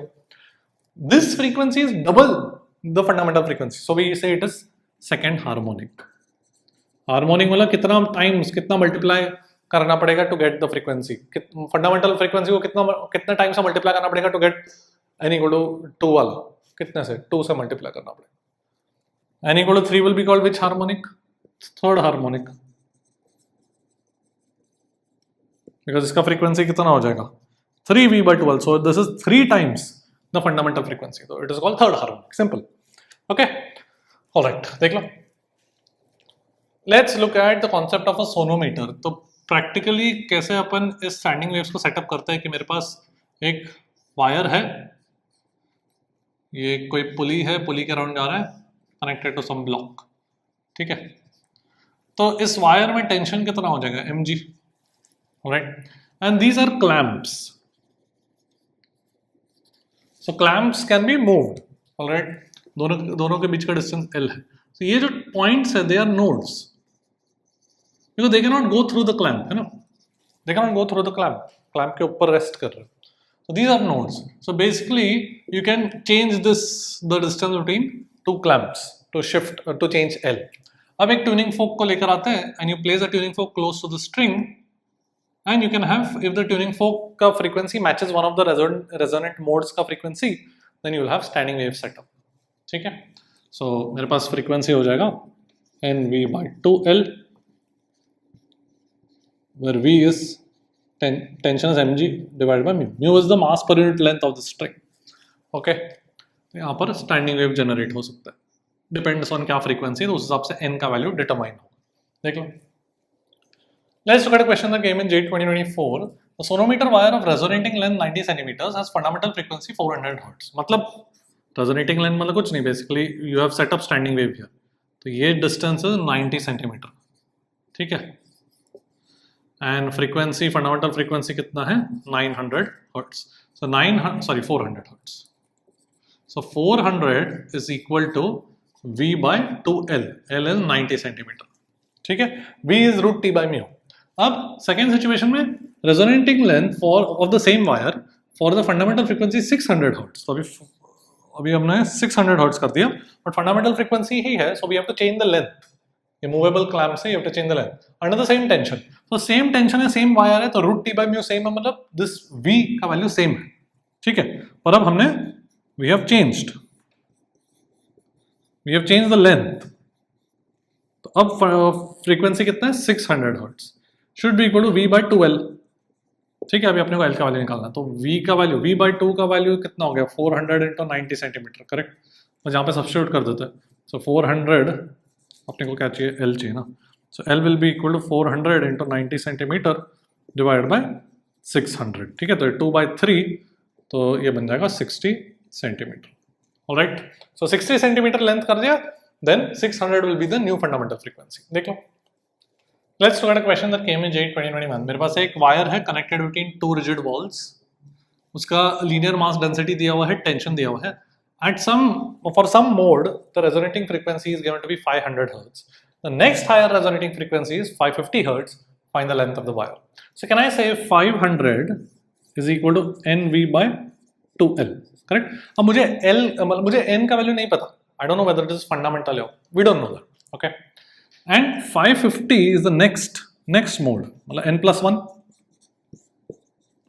right? अगर मैं सब्ट्रैक्ट करूँ तो मेरे पास आ जाएगा 50 this minus this is equal to v by 2l, so l would B equal to v by 100। Alright, तो अब मुझे बस v का वैल्यू निकालना है, तो v का वैल्यू कैसे निकालूंगा, रूट t बाई म्यू, तो t का वैल्यू 900, तो 9 into 10 power 2 divide by mu which is 9 into 10 power minus 4। ठीक है, so this will become 10 raise to 6, मतलब 10 रेज़ टू 3, तो 1000 मीटर पर सेकेंड, तो ये बन जाएगा 10 मीटर्स। ऑलराइट, देख लो, let's talk about sound waves. So सबसे पहले the main thing to know about sound waves is that these are longitudinal waves. Longitudinal waves मतलब the oscillations are parallel to the propagation of the wave. ठीक है, string के case में क्या था कि the particles were oscillating perpendicular to the propagation of the wave. Wave x axis के along propagate कर रहा था, तो पार्टिकल्स वर ऑसिलेटिंग ना वाई डायरेक्शन। यहां पर अगर मेरे पास ऐसा एक मीडियम है, एयर है, गैस है, कोई सॉलिड है, so sound is travelling along this medium. कोई भी अगर मैं एक कलेक्शन ऑफ मीडियम का पार्टिकल्स लूँ, they will be oscillating back and fourth and the sound wave will be propagating in the same line. मतलब क्या कि if the sound is propagating along the x axis, these particles of the medium are also oscillating along the x-axis. ठीक है, alright, तो ये मेरा main difference है between sound waves and string waves. We saw in string waves that the information that gets transferred is the y coordinate of the particle. Sound के case में the most important information that gets transferred as the sound wave travels is the pressure. तो what we do is we say कि अगर sound wave ऐसे x axis के long travel कर रहा है, तो we have a pressure wave.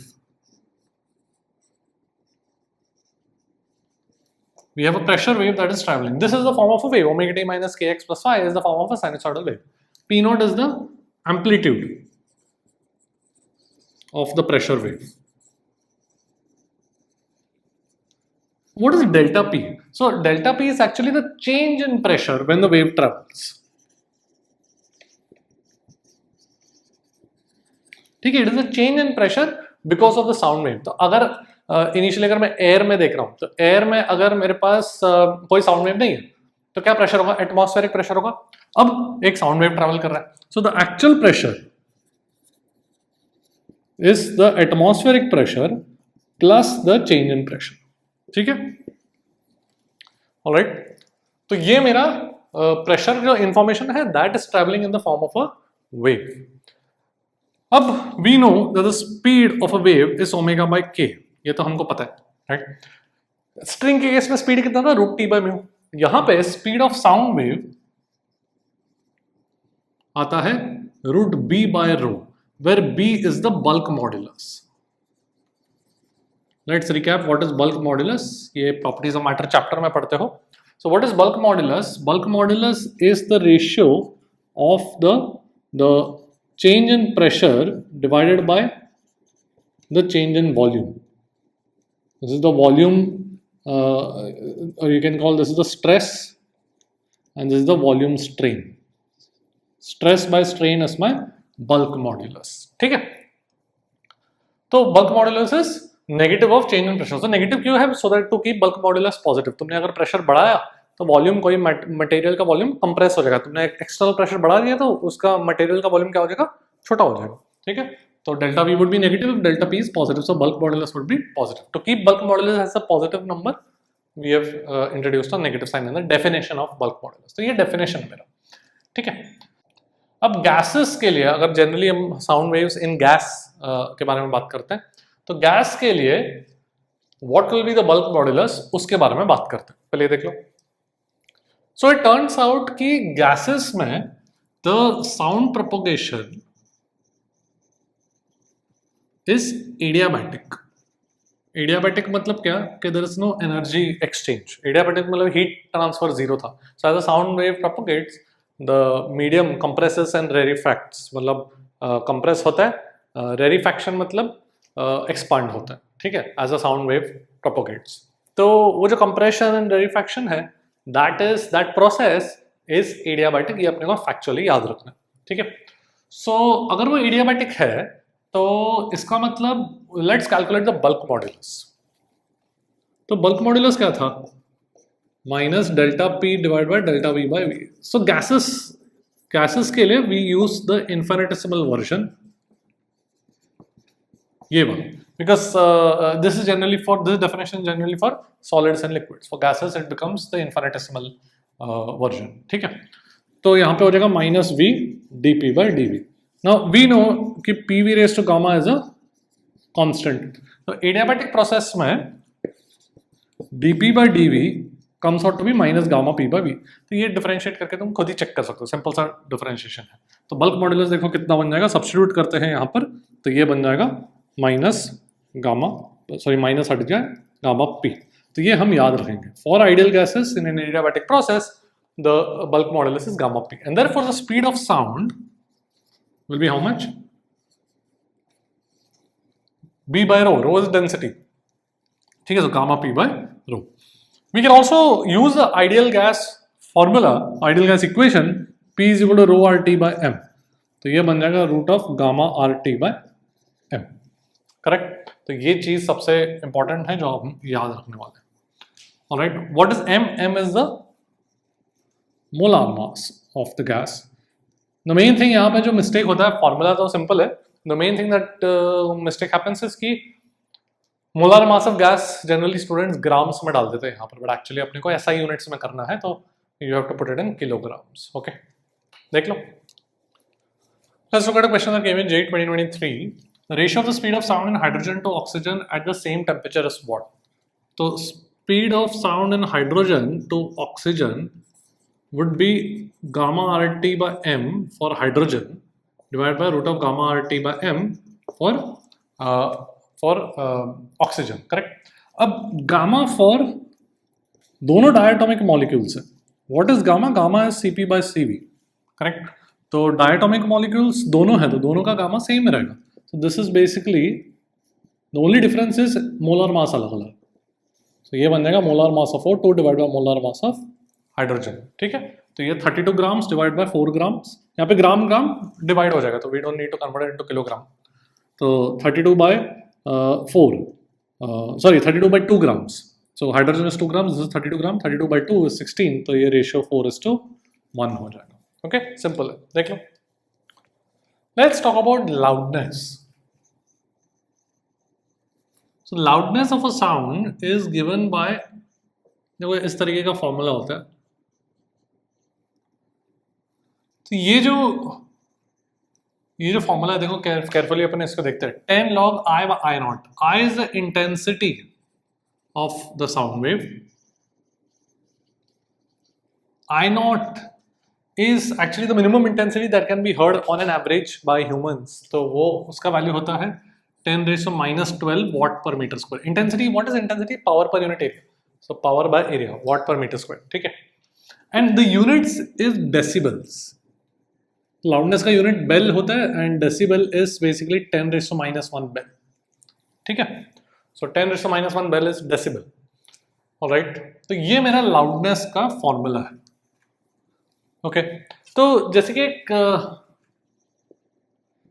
एक पॉइंट सोर्स है, if you got a point source, let's say उसका पावर कुछ पी नॉट है, तो it is going to emit sound waves in all directions, alright. So in three dimension in all directions, the sound wave is going to be occupying or is going to be crossing an area, let's say at a distance r of 4 pi r square, एक पूरे sphere में distribute हो जाएगा। तो intensity कितना हो जाएगा? The power is distributed, let me just take power as some power ही लिखता हूँ so that you don't get confused by pressure p naught. ठीक है, so power of the source divided by 4 pi r square. So एक point source का intensity at a distance r from itself कितना होगा? तो power emitted by the source divided by 4 pi r square. Okay, तो इस पे और इस पे ये कंबाइंड पे कभी कभार क्वेश्चंस आते हैं, वो देखते हैं। Let's look at a question that came in JEE 2019. A small speaker delivers 2 watts output power. At what distance from the speaker will one detect 120 decibels? ठीक है, तो small speaker मतलब we have to take it as a point source of sound. Alright, so I can say 2 watts divided by 4 pi r square. This will be my intensity at a distance r. Correct? तो 120 decibel formula क्या था loudness का? 10 log I by I naught. I naught मतलब 10 raised to minus 12. ये log to the base 10 है, ठीक है, तो ये बन जाएगा 12, 10 raised to 12 should be equal to I by 10 raised to minus 12. So intensity would be 1 in SI units, watt per meter squared. And intensity को मैं क्या लिख सकता हूँ? 2 by 4 pi r square. So मेरे पास आ जाएगा 2 by 4 pi r square should be equal to 1 watt per meter squared. तो r square का वैल्यू आ जाएगा 2 by 4 pi. So r would be root of 2 by 4 pi meters. अपने को centimetre में चाहिए, तो into 100 सेंटीमीटर। अब इसको थोड़ा सा एस्टिमेट करना है, एक्चुअल वैल्यू तो पूरा नहीं निकाल पाएंगे, बट थोड़ा सा अपने को एस्टिमेट करना। तो ये बन जाएगा 1 over root of 2 pi into 100। अब pi is what like 3.14 approximate करना है, तो this is around 100 divide by थोड़ा सा रूट 6 से थोड़ा ज्यादा होगा ना, 3.14 इज स्लाइटली ग्रेटर देन 3, तो this will be slightly greater than 6 and square root of 6 square root of 6.25 is 2.5, 25 square is 625, so this will be slightly more than 6, so around 6.25 मान लें, तो उसका square root 2.5, so this will be around 100 by 2.5 is 40 centimeters। ठीक है, देख लो। Let's talk about very important topic जिस पे बहुत सारे questions आते हैं JEE मेंस में, standing waves in sound।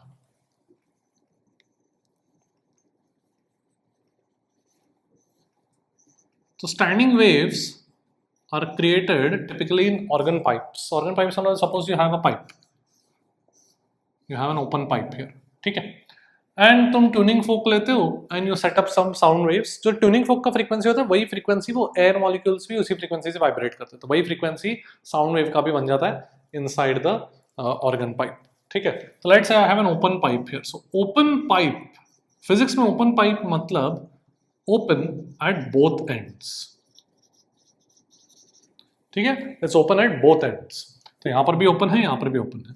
Alright, so what happens is, अगर मैं यहां पर देखूं तो the pressure is equal to the atmospheric pressure, यहां पर भी देखूं तो pressure is equal to the atmospheric pressure just outside, because ये एयर है, यहां पर भी एयर एटमॉस्फेयर है।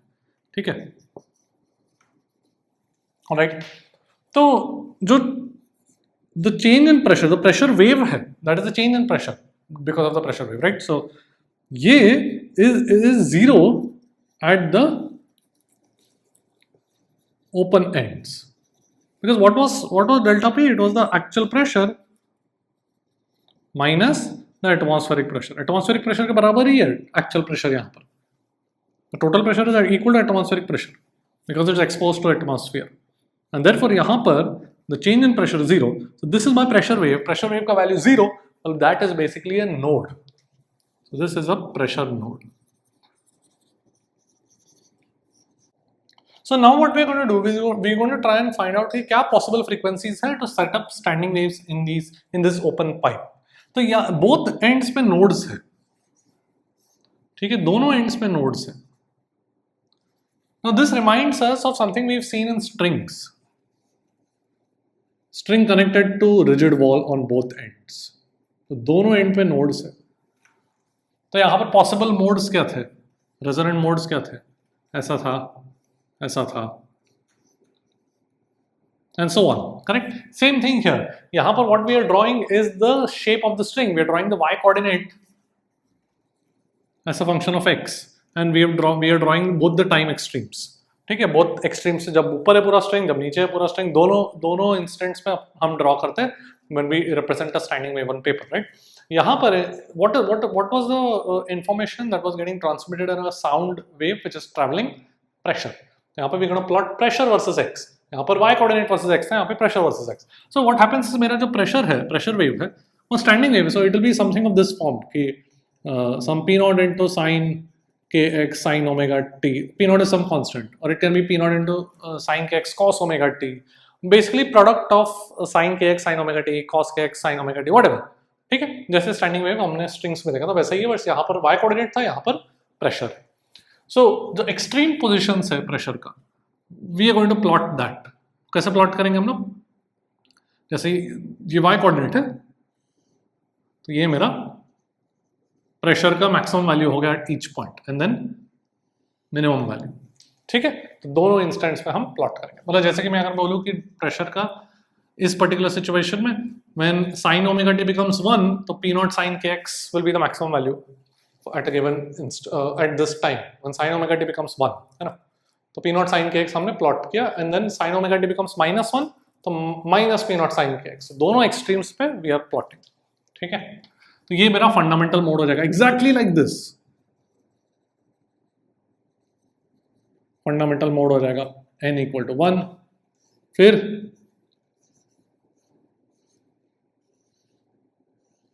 Second mode n equal to 2, first overtone, second harmonic, same thing जैसे इसमें किया था. ठीक है,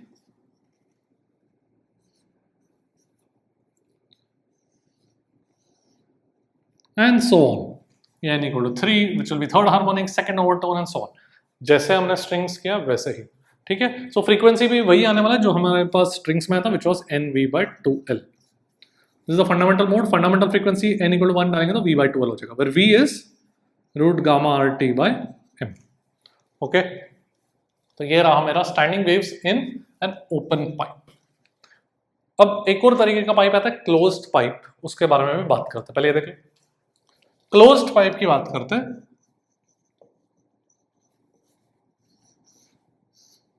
सो क्लोज्ड पाइप में क्या होता है, it is closed eight one and. तो ये पार्ट क्लोज्ड है. ठीक है, तो ये अपने को फिजिक्स में पता होना चाहिए, it's open at one and, it's closed eight one and, but उसको क्या नाम दिया जाता है, क्लोज्ड पाइप. ठीक है, तो व्हाट हैपेंस इज, यहां पर ये जो एंड है जो क्लोज्ड है, वहां पर प्रेशर कितना भी वेरी हो सकता है. So therefore that becomes the antinode. ये अपन we are going to remember it as a fact. Antinode for pressure wave. ठीक है, this is the closed end. An open end of course will be node. उसको मैं n से represent कर रहा हूँ. So node this is a pressure node, this is pressure antinode. तो इसका possible pressure का ग्राफ कैसे दिखेगा? We have pressure का नोड, तो डेल्टा पी यहाँ पर 0 होगा. We plotting delta P versus X, उनका एक्सट्रीम वैल्यूज प्लॉट कर रहे हैं, और यहाँ पर anti node, so it will go to the maximum value और द मिनिमम वैल्यू.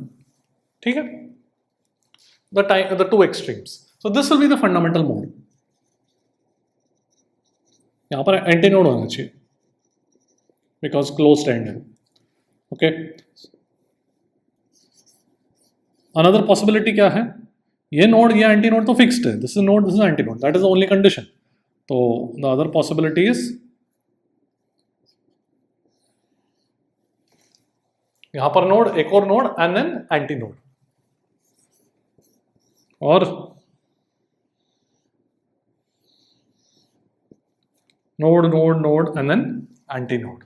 ओके, तो ये n इक्वल टू 1 हो गया, ये n इक्वल टू 2 बोलेंगे, n equal to 3 and so on. तो यहाँ पर नंबर ऑफ लूप्स कितना है, यहाँ पे हाफ अ लूप है, आधा लूप है. Loop is entire thing, right. So this is half a loop, this is 1.5 loop, this is 2.5 loop. So basically when you have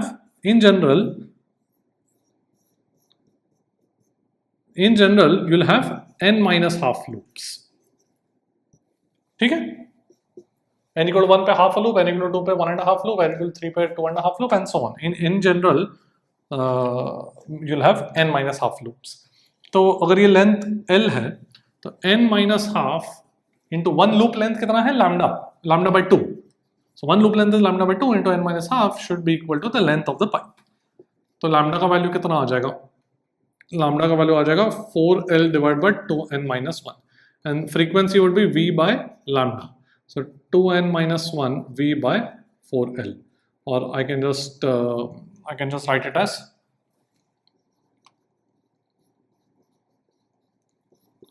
ठीक है, frequency would be n minus half v by 2l. Alright, इसमें closed pipe and और open pipe में फर्क क्या है? Open pipe में कितना frequency था? n v by 2l. यहाँ पर क्या है? n minus half v by 2l. ठीक है. सो फंडामेंटल मोड का फ्रीक्वेंसी कितना हो जाएगा? n इक्वल टू 1 रखो तो this will become v by 4l. n equal to 2, this will be first overtone, n equal to 2. Frequency would be how much? n equal to 2 रखो तो ये बन जाएगा 3v by 4l. Now this is 3 times the fundamental frequency, so this will be third harmonic. There is no second harmonic for closed pipes. Harmonic है ना multiple of the fundamental frequency. So this is 3 times, इसका frequency is 3 times the fundamental frequency. So it is third harmonic. n equal to 3 would be second overtone. Frequency कितना हो जाएगा? n equal to 3 रखते हैं, कितना बन जाएगा? 3 minus half is 5 by 2, so 5v by 4l. It is 5 times the fundamental frequency, and therefore this would be fifth harmonic, and so on. ठीक है. So we say कि closed pipe के case में only odd harmonics are present. Only odd, third harmonic, fifth harmonic, seventh, and so on. Even harmonics are not present. देख लो. Let's look at a question from JEE 2024. The fundamental frequency of a closed organ pipe is equal to the first overtone of an open organ pipe. Length of the open pipe is 60 centimeters. Length of the closed pipe is how much? ठीक है. तो fundamental frequency of the closed organ pipe. तो closed organ pipe का fundamental frequency कितना हो जाएगा? V by 4L. Let's say ये closed है तो उसका L1 बोलता हूँ, and जो open है उसका मैं L2 बोलता हूँ. So this is equal to the first overtone of the open organ pipe. तो अब open organ pipe मतलब first overtone of an open organ pipe कितना होता है? क्या फ्रीक्वेंसी क्या था ओपन ऑर्गन पाइप का? nv by 2l. So n का वैल्यू 2 रखेंगे तो v by l. ठीक है. So this will become v by l2. अब l2 का वैल्यू 60 है तो l1 का वैल्यू 15 सेंटीमीटर हो जाएगा. ठीक है. v सेम मान रहे हैं, कुछ बोला नहीं गया तो we are going to assume the same gas here. Okay, the same area gas. Alright, देख लो. लेट्स लुक एट JEE 2024 का एक क्वेश्चन है. We have a closed organ pipe, fundamental frequency 30 hertz है, ऐसा है. Now you pour water in it and you pour some amount of water so that the fundamental frequency now becomes 110 hertz. So basically what happens is when you pour water, तो इतना ही मेरा air बचेगा. So now this portion, ये तो पूरा water हो गया. Only this portion behaves like a closed pipe. The surface of water is like a closed end. ठीक है. तो top surface of water is like a closed end. ये open है तो ये मेरा air column अभी छोटा हो गया. ठीक है. एयर कॉलम कम हो गया उसका लेंथ, तो फंडामेंटल फ्रीक्वेंसी बढ़ जाएगा because it's inversely proportional to length. अब एरिया कितना है? 2 सेंटीमीटर स्क्वायर बोला कि पूछा गया कि मास ऑफ वाटर कितना पोर किया in grams. Alright, and speed of sound in air 330 metre per second दिया गया. Okay, so let's do this question. तो सबसे पहले तो इसका कुछ लेंथ L0 बोलता हूँ. तो फंडामेंटल फ्रीक्वेंसी 30 है. सो क्लोज्ड पाइप का फंडामेंटल फ्रीक्वेंसी कितना था? V by 4L. So V divide by 4L0. ठीक है. तो L0 का वैल्यू आ जाएगा 11 by 4 मीटर. ऑलराइट, फिर न्यू फंडामेंटल फ्रीक्वेंसी 110 हर्ट्ज है तो ये लेंथ L है मेरा. So I will have 110 should be equal to 330 divide by 4L. So L का वैल्यू कितना हो जाएगा? 3 by 4 मीटर. ऑलराइट, एंड कितना बचेगा? कितना वाटर डाला अपन ने? तो ये हाइट ऑफ वाटर h बोलते हैं. तो h का वैल्यू कितना हो जाएगा? 11 by 4 माइनस 3 by 4, तो 8 by 4 मतलब 2 मीटर्स. ठीक है. एंड देयरफॉर द इसको मैं 200 सेंटीमीटर बोल सकता हूँ. सो वॉल्यूम ऑफ वाटर कितना हो जाएगा, 200 centimetre into 2 centimetre square area, तो that will be 400 centimetre square. And density कितना होता है, 1 gram per centimetre cube, right, centimetre cube, sorry, 1 gram per centimetre cube. So therefore the mass would be 1 gram into 1 gram per centimeter cube into 400 centimeter cube, that will be 400 grams. ठीक है, देख लो. Let's come to resonance tube experiment. तो यहाँ पे क्या होता है कि मेरे पास एक ट्यूब है जिसमें वाटर है, and you can change the level of water. It's connected to some other tank of water. ठीक है, तो you can change the level of water. यहाँ पे वॉल्व वगैरह चेंज करके. तो you bring a tuning folk and you set up standing waves here. यहाँ पर एयर है, ओके, सो लेट्स से इसका लेंथ कुछ L है. तो this air column is going to behave like a closed pipe because the water surface is going to behave like a closed end of the closed pipe. और यहाँ पर तो open है, okay, तो मेरे पास एक क्लोज्ड पाइप बन जाएगा और स्टैंडिंग वेव्स क्रिएट हो जाएंगे. तो फंडामेंटल मोड कैसे दिखेगा, अगर मैं प्रेशर प्लॉट करूँ, यहाँ पर ऊपर नोड है तो ऐसे हो जाएगा, यहाँ पे वाटर लेवल है. ठीक है, यहाँ पर थोड़ा सा अपने को we should know that practically what happens is the node is not actually at the open end, it's a little above. तो यहाँ पर नोड है, let's call that distance E, that is called end correction. So distance E is the distance of the node from the open end. ठीक है, तो pressure का actual node ऊपर रहता है, ideally it should be eight the open and but practically ऊपर रहता है. दिस एंड करेक्शन का value is around 0.6 times the radius. ठीक है, ये radius, so radius of the cylindrical tube 0.6 times that is the end correction. तो ये length अगर L है, this is called the air column length. It is the length of the air inside the tube. So when I write my frequency as V by 4L, that L जो है, that is the distance between the node and the antinode here. So that will actually become L plus E. ठीक है, so this will be the fundamental mode. Next mode, if I reduce the water level, तो क्या बन जाएगा, मेरे पास एक दूसरा मोड आ सकता है. The next mode, सर यहाँ पे नोड है, all I need is that the antinode should be at the water surface. तो ऐसा बन जाएगा, this is my next mode. तो यहाँ पर मैं frequency क्या बोल सकता हूँ, मेरे पास क्या था, n minus half V by 2L ना, so 3V by 4L would be the next mode. So this will become 3V by 4 times L plus E. Tuning fork same है, so what we are doing is frequency same रखा है, यहाँ पर भी यहाँ पर भी, ये frequency और ये frequency same है. It's just that the length is continuously changing. तो यहाँ पे जो लेंथ था वो अब अलग है, यहाँ पर लेंथ. ठीक है, डिफरेंस क्या है, ये जो लेंथ है यहाँ पर मैं कहने से L plus E would be lambda by 4, node and anti node के बीच में. यहाँ पर this would be L plus E, in this case would be lambda by 2 plus lambda by 4, 3 lambda by 4. A loop length is lambda by 2. ठीक है, so lambda by 2 plus half a loop which is lambda by 4, 3 lambda by 4. Okay, and so on. इसके बाद भी फिर और water level नीचे किया तो नेक्स्ट मोड मिलेगा. ठीक है, देख लो. let's look at a question that came in JEE 2020. तो मेरे पास एक ट्यूनिंग फोक है, तो क्वेश्चन में बोला गया था it is in resonance with this tube जिसमें water is filled up to 17 centimeters. Then the water level is raised and then again you achieve a resonance. The next resonance is achieved when the water is at 24.5 centimeters. ठीक है, speed of sound या frequency कितना होगा वो पूछा गया. तो दो यहाँ पे बोला नहीं गया ये फंडामेंटल मोड है, ये क्या है, कुछ नहीं बोला गया, जस्ट कॉन्जिक्यूटिव रेजोनेंस मोड्स है. तो कॉन्जिक्यूटिव मोड्स में क्या होता है कि यू हैव यहाँ पे कुछ ऐसा होगा. ठीक है, जस्ट मैंने एग्जाम्पल बताया.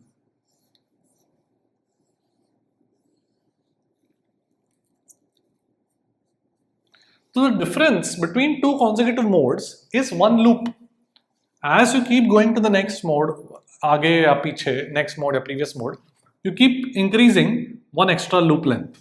Correct? So the water level heights, दोनों के बीच का जो water level height है, that is one loop length, lambda by 2. So basically I have 24.5 minus 17 centimeters is lambda by 2. ठीक है, तो ये मेरे पास बन जाएगा 7.5 centimeters is lambda by 2, lambda is 15 centimeters and frequency पूछा है ना, तो frequency would be V by lambda. So 330 divided by 15 centimeters है, तो 15 ऊपर 100 आ जाएगा मीटर्स. तो मेरे को सब ऐसा यूनिट्स में करना तो हर्ट्स में मिलेगा मुझे. ठीक है, तो ये कितना हो जाएगा 22 तो 2200 हर्ट्ज। ओके, देख लो।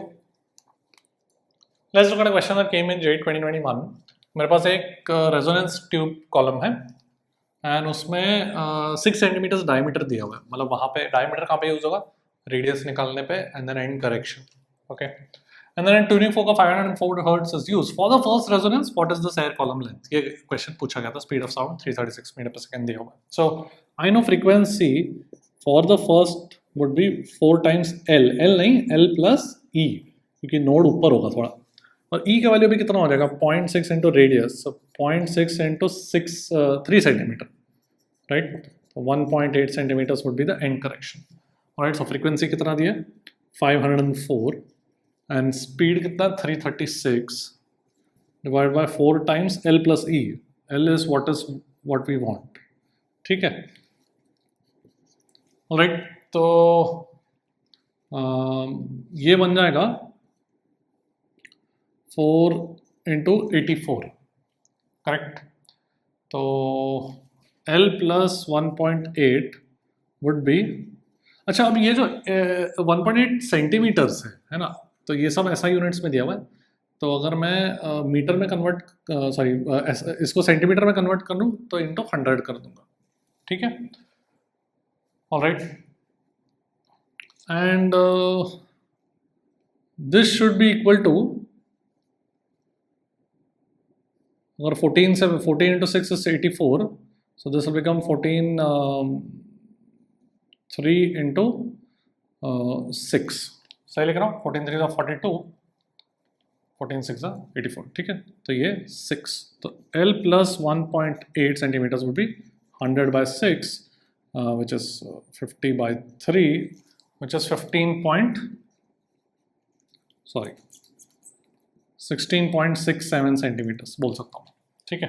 तो L का वैल्यू कितना बन जाएगा 16.67 माइनस 1.8, तो that would become 14.8 centimetres, 1 decimal place तक, ठीक है।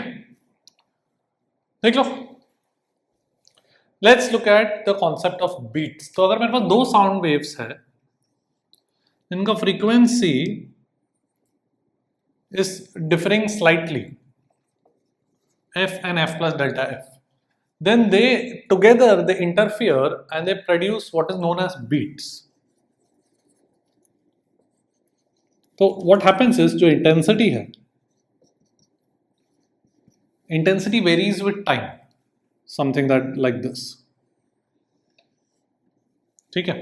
तो what we hear is we hear a loud sound यहाँ पे और फिर low sound, फिर loud, फिर low, फिर loud, फिर low, and these ये repeated loud sounds, ये जो phenomena है loud low, ये इसको अपन क्या बोलते हैं beats, ठीक है। एंड इसका जो फ्रीक्वेंसी है, बीट फ्रीक्वेंसी, कितने फ्रीक्वेंसी पे सुनाई देता है, that is delta F. Delta F is much smaller than F, alright. तो सपोज फॉर एग्जांपल मेरे पास अगर 2 ट्यूनिंग फोक है, इसका लेट्स से 256 हर्ट्ज है और इसका 260 हर्ट्ज है। If they are sounded together the difference is small compared to the frequencies, so we will hear beats and frequency कितना होगा, beat frequency 4 hertz, the difference, ठीक है। सो यहाँ पर बीट फ्रीक्वेंसी मतलब we are going to hear 4 beats पर second. एक second में अपने को लाउड, फिर से लाउड, फिर से लाउड, फिर से लाउड, ऐसे 4 बार सुनाई देगा, ओके। देख लो, let's look at question that came in JEE 2024। तो मेरे पास एक क्लोज्ड ऑर्गन पाइप है, एक ओपन ऑर्गन पाइप है, 150-350 सेंटीमीटर्स, दोनों के बीच का 7 बीट्स पर सेकेंड का ट्यूनिंग फोक फ्रीक्वेंसी है, ठीक है। तो स्पीड ऑफ साउंड कितना हो जाएगा, सो इसका फ्रीक्वेंसी अगर मैं F1 बोलूँ और इसका फ्रीक्वेंसी F2 बोलूँ, तो F1 का वैल्यू कितना हो जाएगा, both are in fundamental, I should mention the question mentions कि बोथ आर इन फंडामेंटल, दोनों। तो F1 कितना हो जाएगा V/4L, 4L मतलब 1.5 मीटर्स, तो V/6, ठीक है। And F2 would be V/2L, so V divided by 2 into 3.5 meters, तो V/7, तो डिफरेंस कितना हो जाएगा V/6 minus V/7 this should be equal to 7 beats पर सेकेंड, करेक्ट? तो ये बन जाएगा v by 42. So v would be 42 into 7, this will be 294 meter per second. Okay, देख लो. Let's look at a question that came in JEE 2024. A tuning fork resonates with sonometer wire of length 1 meter stretched with tension 60 Newton in the fundamental mode. तो fundamental mode में एक sonometer wire है and उसमें